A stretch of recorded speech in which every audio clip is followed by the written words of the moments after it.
भिखारी था।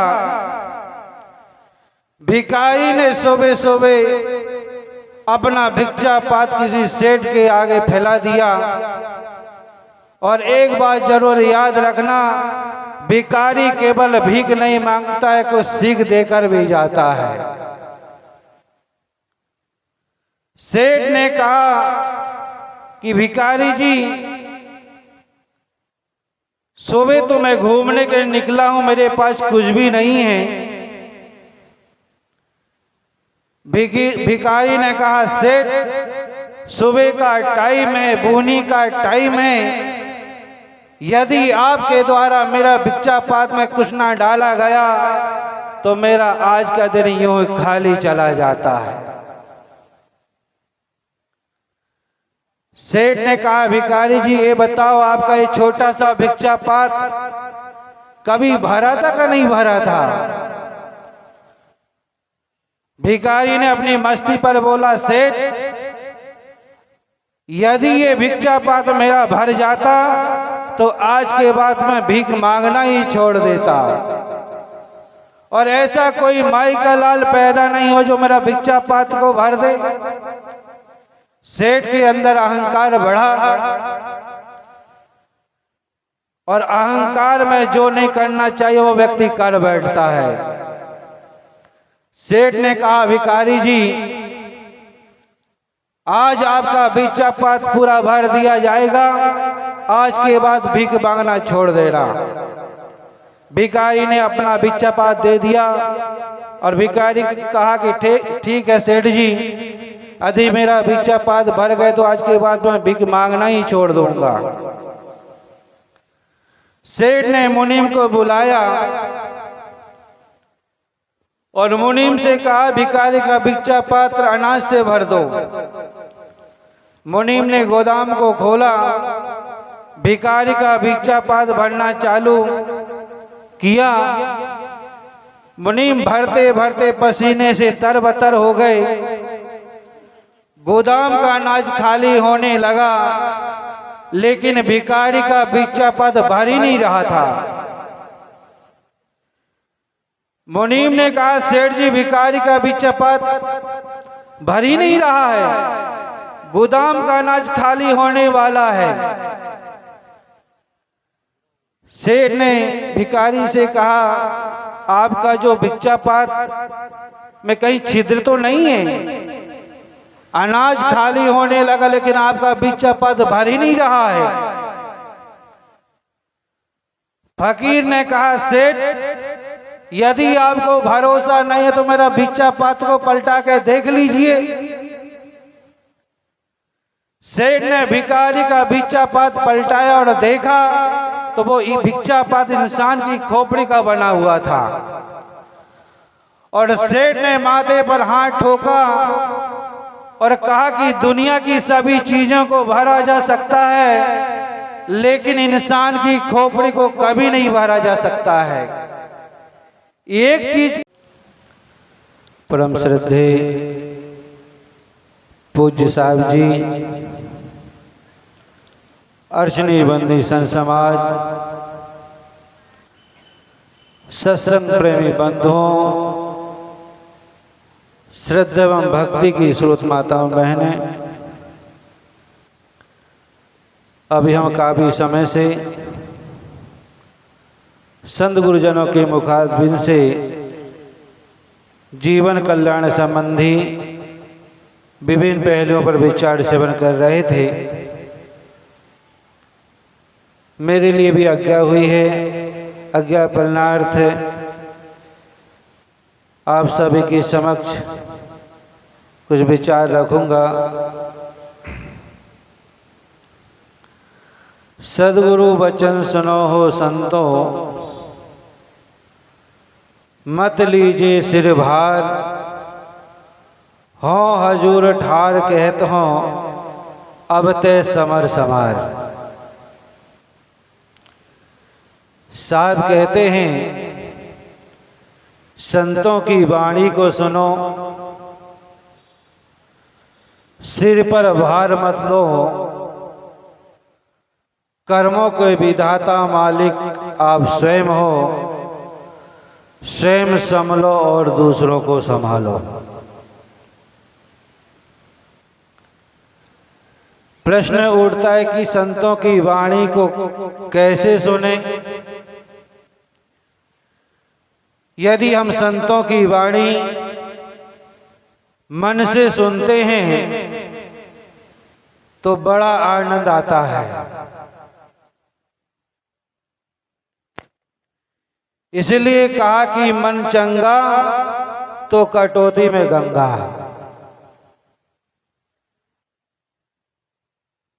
कपड़ा नापना है तो मीटर चाहिए, दूध नापना है तो लीटर चाहिए,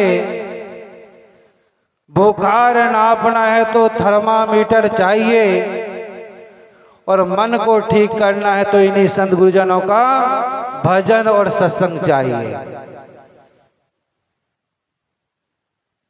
इसलिए हम जब सत्संग मन से सुनते हैं तो उस व्यक्ति से पूछा जाए, कहो भैया आज का दिन कैसे बीता, वह व्यक्ति बड़े प्रसन्नता के साथ, बड़े आनंद के साथ कहता कि आज का दिन तो बहुत ही अच्छा बीता। यदि हम संतों का सत्संग चित्त से सुनते हैं तो मन में चिंतन होता है कि महात्मा जो बात कह रहे थे वो ठीक कह रहे थे। और हम संतों का सत्संग बुद्धि से सुनते हैं तो हमारे अंदर निश्चय होता है कि महात्मा जो बात बता रहे थे वो बिल्कुल सत्य बता रहे थे। उस सत्य पर ठहरने का हमको अपने आप में मिलता है। और वही सत्संग अहंकार से सुनते हैं तो आदमी सोचता है ये सत्संग तो हमने सुनी तो हम भी जानते हैं, क्योंकि हमारे जीवन में अहंकार ही पतन का कारण होता है। इसलिए कहा चल मगर झुककर व्यर्थ का उन्माद मत कर, उन्माद कहिए अहंकार। चल मगर झुककर व्यर्थ का उन्माद मत कर, वक्त से जीवन बना है याद रख इतना हमेशा, अगर जिंदगी से प्यार है तो वक्त को बर्बाद मत कर। ये जो समय मिला है, हम सत्संग स्थल पर पहुंचे हैं और सत्संग स्थल पर भी आकर हम संतों की वाणी को ठीक से नहीं सुन पाए तो हम यहाँ के रहते ना वहाँ के रहते हैं।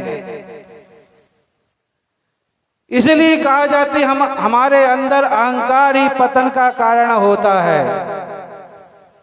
इसलिए कहा कि पेट का भरना तो आसान है,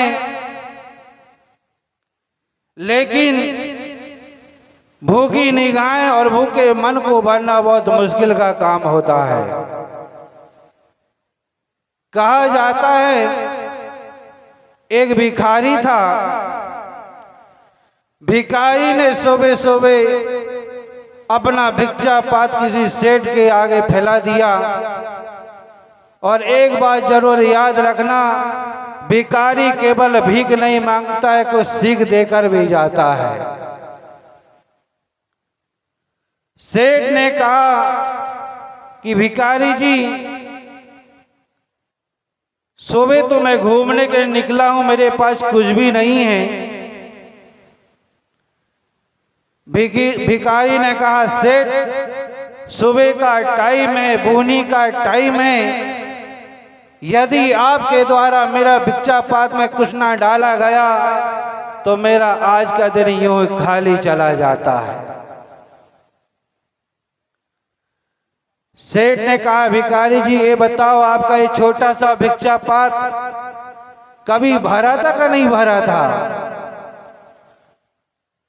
भिखारी ने अपनी मस्ती पर बोला सेठ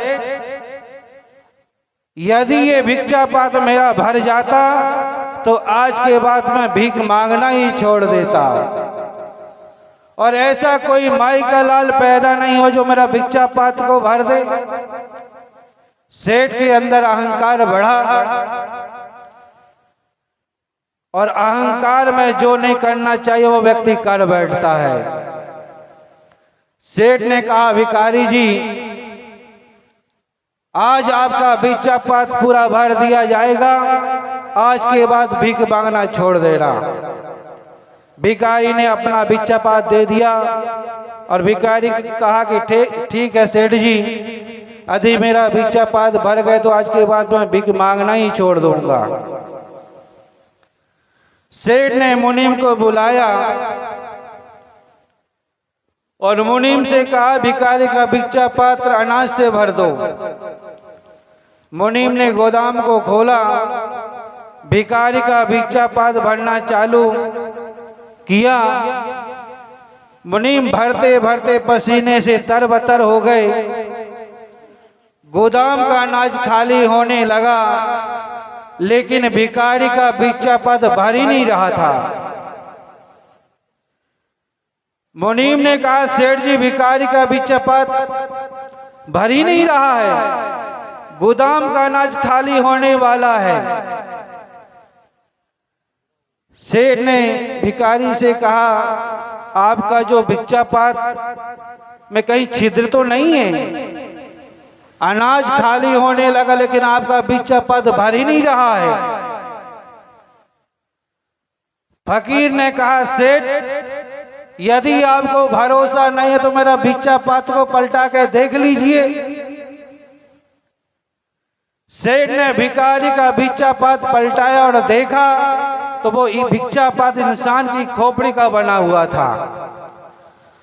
और सेठ ने माथे पर हाथ ठोका और कहा कि दुनिया की सभी चीजों को भरा जा सकता है, लेकिन इंसान की खोपड़ी को कभी नहीं भरा जा सकता है। एक चीज की पूर्ति होते ही दूसरी चीजें के पीछे दौड़ने लगता है और दौड़ते दौड़ते वह व्यक्ति एक दिन शमशान घाट पहुंच जाता है, लेकिन इसकी दौड़ पूरी नहीं होती है। इसलिए सदगुरु श्री कबीर साहब जी कहते हैं, सदगुरु वचन सुनो संतो, मत लीजिए सिर भार, हाँ हजूर ठाड़ कहते हो अब ते समर समार। अगला प्रश्न उठता है कि संतों की वाणी को किन किन को सुनना चाहिए। संतों की वाणी को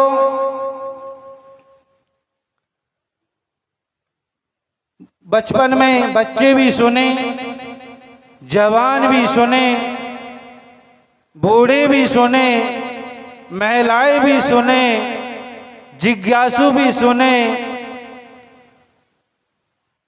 बचपन में यदि बच्चे सत्संग सुनते हैं, सत्संग से बच्चों पर अच्छे संस्कार आते हैं।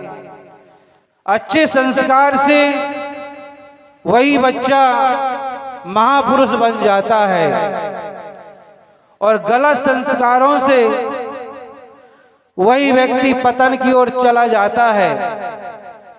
इसलिए बचपन में ही अच्छे संस्कारों की आवश्यकता होती है।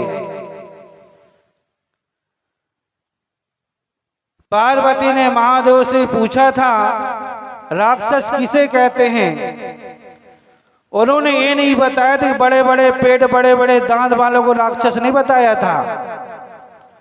उन्होंने बहुत ही सुंदर बताया था, माने न मात पिता गुरु देवा, साधुन से करवावई सेवा, जिनके आए आचरण भवानी, सो निच्चर समझाना प्राणी। जो माता पिता गुरुजनों की आज्ञा का पालन नहीं करते, जो सरल स्वभाव वाले साधु संतों सेवा का भाव रखते हैं, उन्हीं को राक्षस बताया गया था। नीति में भी कहा गया है, जो बिना कारण के द्वेष रखता है, जो झगड़ा करने के लिए बहाना ढूंढा करता है, जो संगे संबंधियों की संपत्ति को देखकर ईर्ष्या की आग से जल उठते हैं, जो स्वयं सुख से नहीं रहते हैं और दूसरों को नहीं रहने देते हैं, उन्हीं को 2 पैर वाला राक्षस बताया गया था। इसलिए बचपन में ही अच्छे संस्कारों की आवश्यकता होती है। कहा जाता है एक कॉलेज में पढ़ने वाला विद्यार्थी था। पढ़ते पढ़ते उसने लव मैरिज कर लिया। बहू जो थी वो नए जमाने की थी और सास जो थी वो पुराने जमाने की थी। सास अक्सर बहू को कहा करती, देखो हमारे घर की रीति नियम इस संसार बर्ताव करो।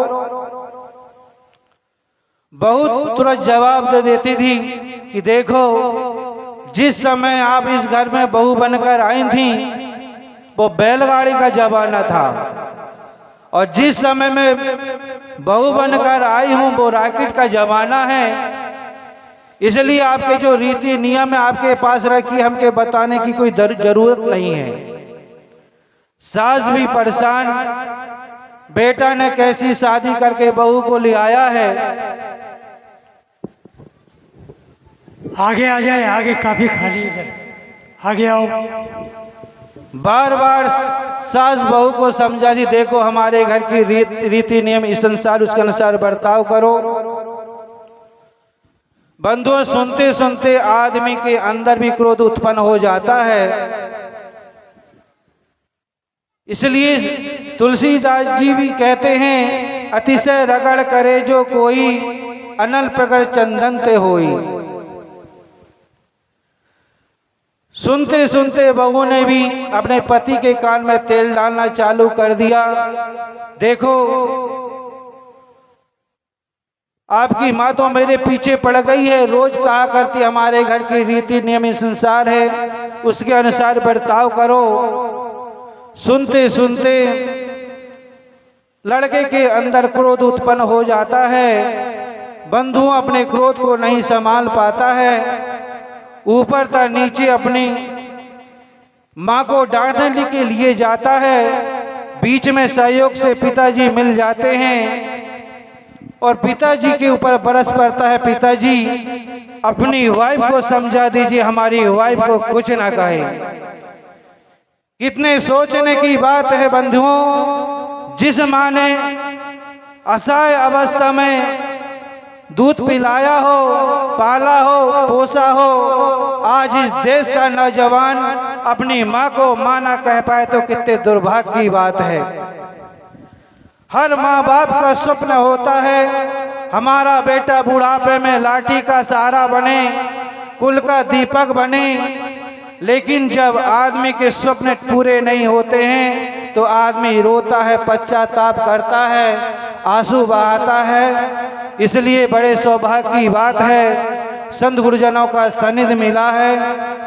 उनकी सेवा करते हुए उनसे बोध प्राप्त करके अपने जीवन को मंगल बनाएं, इसी में जीवन की सार्थकता है। इन्हीं शब्दों के साथ अपनी वाणी को विराम देता हूँ। बोलिए श्री सद्गुरुदेव की।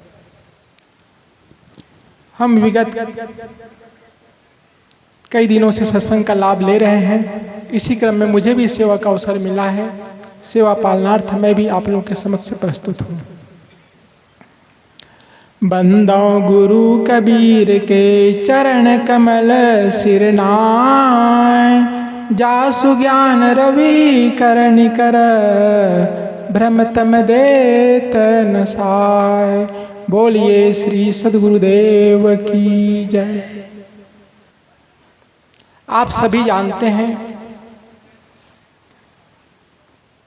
आवश्यकता ही आविष्कार की जननी हुआ करती है। जब जब इस संसार में ये माताएं आपस में बातचीत न करें, जिस जिस चीज की आवश्यकता हुई वैसे वैसे समय समय पर उसका आविष्कार होता चला गया। ये आसानी से नहीं सुने। कहाँ गए हो? उनको रोक के आओ। इस धरती का सबसे बड़ा बुद्धिमान प्राणी मनुष्य ही है, ये भी सब आप लोग जानते हैं। और बुद्धिमान प्राणी होने के चलते उन्होंने विचार किया कि मेरे जीवन में दुख है तो उसके निवारण का उपाय होना चाहिए, करना चाहिए मुझे। और संसार में अनेक मति वाले हैं, अनेक बुद्धि वाले हैं, अनेक समझ वाले हैं, सब अपनी अपनी समझ से इस पर विचार किया, चिंतन किया और अपने अपने विचार क्षमता के हिसाब से अपनी अपनी मान्यता कायम किया, दुख से छूटने के लिए, बंधन से छूटने के लिए। और इसी क्रम में सदगुरु कबीर साहब जी जन्मों जन्मों के संस्कार, शुभ संस्कार को लेकर के इस धराधाम पर आए और चूंकि सदगुरु कबीर साहब जी का प्रतिभा अत्यंत भरा पूरा था, ज्ञान चक्षु अत्यंत खुला हुआ था, अनेक जन्मों के संस्कारी महापुरुष थे, इसलिए सदगुरु कबीर साहब जी ने जीवन के हर पहलू को विवेक के तराजू से तौला, हर पहलू को। वैसे तो मुख्य दो पहलू है, एक है जिसको हम व्यवहार कहते हैं और दूसरा है अध्यात्म। व्यवहार में हमको प्राणी और पदार्थों के साथ कैसा व्यवहार करना चाहिए जिससे हमारा भी जीवन ठीक से बीते, सुख से बीते, शांति से बीते और साथ ही जिसके साथ हम रहते हैं, जिसके साथ हमारा संबंध है, जो भी आए वे बैठते जाएं, उनका भी जीवन सुख शांति आनंद से बीते। यह व्यवहार कुशलता की परिचायक है। अब रही बात अध्यात्म की बात, अध्यात्म में वैसे हमारे भारतीय दर्शन में 3 प्रकार के सिद्धांत प्रमुख हैं। एक कहते हैं जिसको हम नास्तिकवाद कहते हैं। नास्तिकवाद क्या कहते हैं? इस संसार में जो कुछ है ये 5 तत्व जड़ ही रूप है, अलग से न कोई परमात्मा है न कोई ये चेतन जीव है। जो कुछ ये दिखाई पड़ता है या जो कुछ पशु पक्षी जितने भी 4 खाने के जीव है, ये सब किससे उत्पन्न हुए हैं? जड़ पदार्थ से ही उत्पन्न हुए हैं।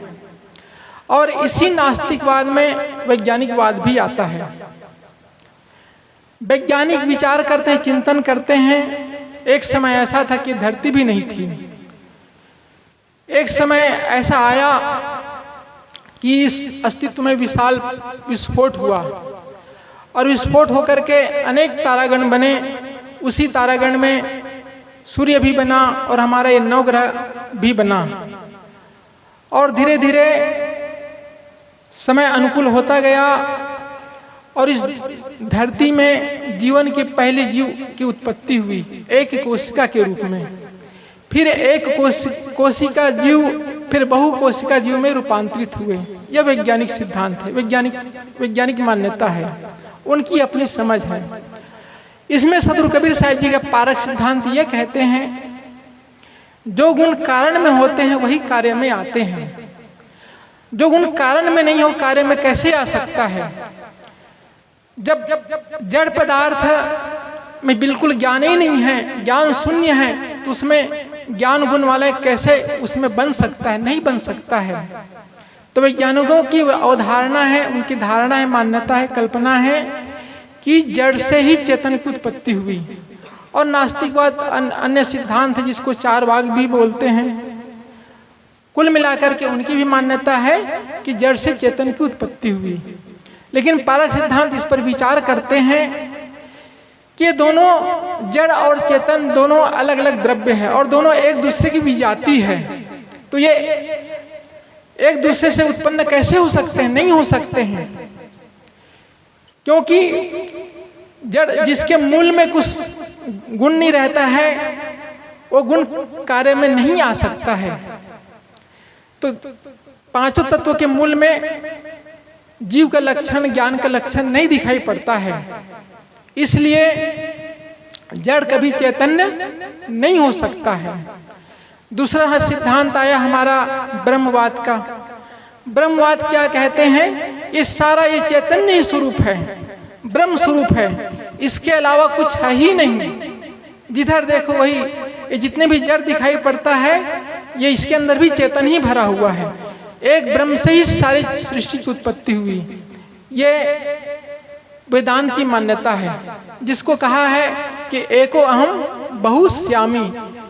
ये सर्वप्रथम परमात्मा एक था, ब्रह्म एक था, फिर उन्होंने संकल्प किया, अकेले रहने से उसको ऊप पैदा हो गई, तो उन्होंने विचार किया कि मजा नहीं आ रहा है, तो उन्होंने फिर अपनी शक्ति से जड़ भी बनाया, चेतन बना दिया, सब परमात्मा ने बना दिया। ऐसे ही सिद्धांत इस्लामवादियों का भी, इस्लाम धर्म वाले का है, और ऐसा ही सिद्धांत ईसाई धर्म वाले का है। तो पारक सिद्धांत यहाँ पर भी यही कहता है। पहले ही मैंने बताया कि जड़ का गुण धर्म अलग है। जड़ न स्वयं को जानता है, न दूसरे को जानता है, उसको कहते हैं हम जड़ कहते हैं। चेतन उसे कहते हैं जो स्वयं को भी जानता है और दूसरे को भी जानता है, उसको कहते हैं चेतन। तो चेतन से न जड़ की उत्पत्ति हो सकती है और जड़ से न चेतन की उत्पत्ति हो सकती है। दोनों बिल्कुल अलग अलग है, दोनों शक्तिमान हैं। जड़ में अपना जड़त्व शक्ति है और चेतन में ज्ञान शक्ति है। तो दोनों एक कभी नहीं हो सकते हैं, दोनों एक दूसरे की विजाति हैं। तीसरी सिद्धांत आया है कि जड़ भी है, चेतन भी है, और दोनों को संभालने वाला परमात्मा भी है। ये तीसरा सिद्धांत हमारे इस भारत देश में चलते हैं कि परमात्मा भी है, जड़ भी है, और तीसरा ये चेतन भी है। सदगुरु कबीर साहब जी ने कहा कि चेतन, जड़ के अंदर स्वयं शक्ति है, चेतन के अंदर स्वयं शक्ति है, इसके लिए अलग से इसको परमात्मा की आवश्यकता नहीं है। ये पृथ्वी घूम रही है, सूर्य के चक्कर लगा रही है, अपने ही शक्ति से चक्कर लगा रही है। एक दूसरे में गुरुत्वाकर्षण शक्ति है, इसलिए एक दूसरे का चक्कर भी लगा रहा है, और इसलिए इसको चक्कर लगाने वाला कोई परमात्मा है ही नहीं।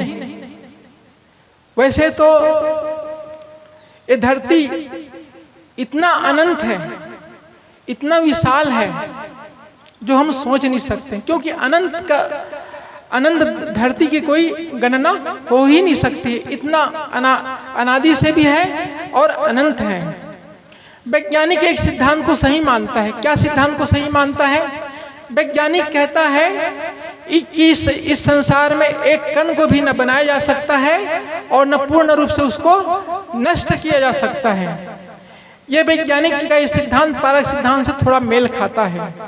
पारक सिद्धांत भी वही कहता है कि संसार में जो तत्वों का जो मूल इकाई है, जिसको हम परमाणु कहते हैं, अंतिम जो इकाई है, उसको पूरी तरह से नष्ट नहीं कर सकते हैं। चाहे हजारों चाहे करोड़ों परमाणु बम विस्फोट हो जाए, हाँ परिवर्तन हो जाएगा, छिन्न भिन्न हो जाएगा, लेकिन पूरी तरह से नष्ट नहीं हो सकता है।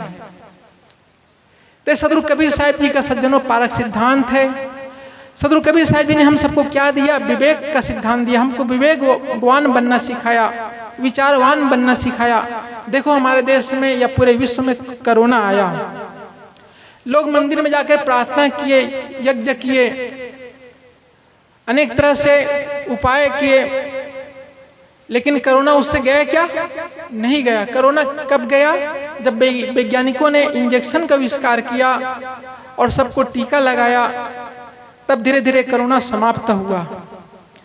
तो सदगुरु कबीर साहब जी का सिद्धांत हमको विवेकवादी बनाता है, विचारवादी बनाता है, और जीवन के हर पहलू को विवेक पर तौलने के लिए कहता है, अंधा अनुकरण नहीं करने के लिए कहता है। तो सदगुरु कबीर साहब जी का पारक सिद्धांत सबसे श्रेष्ठ सिद्धांत है, आदर्श सिद्धांत है, और आदर्श सिद्धांत से ही आदर्श मनुष्य बनता है।